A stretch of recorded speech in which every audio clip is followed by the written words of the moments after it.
What's up guys, Max here. Welcome back to another quick and easy Premiere Pro tutorial. Today we want to learn how to make these zoom transitions, wipe transitions inside of Premiere Pro. Now first, you can 100% just download the transitions pack on our website. I'll leave a link down below.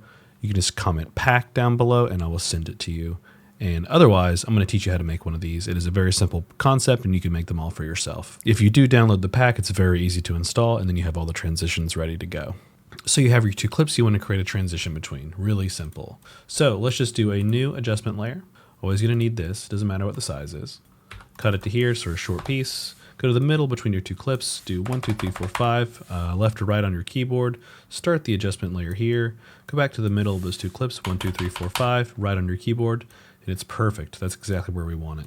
So first, for a left to right transition, like a little swipe, what we're going to do is go to offset.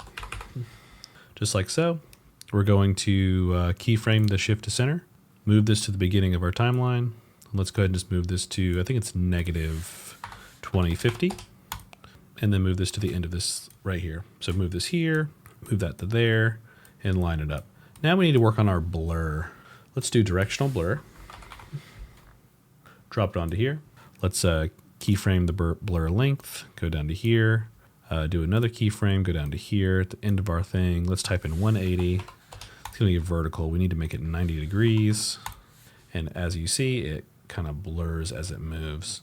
But now we need to affect our keyframes. So right click both these keyframes, right temporal interpolation, ease out, do these, ease in. Let's go ahead and just grab all of these at the same time. Move this. I need to be able to see this keyframe. Move this. And this is where you kind of like check your velocity of your thing, you know, mess with it, figure out what you want. And that's it. We just made a really simple blurry transition that just swipes to the left.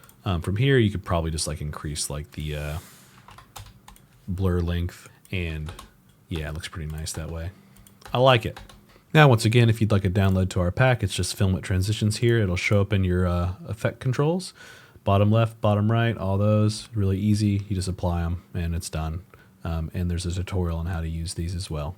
As always, guys, I'm Max. Thanks for watching this video. Thanks for being a part of the channel. If you're new to the channel, feel free to like and subscribe. Otherwise, I'll catch you guys in the next video. Peace. And right before we finish up, I'll plug it one more time. Feel free to check out filament.io. It is a resource for creatives made by creatives, aka me and a small team of developers.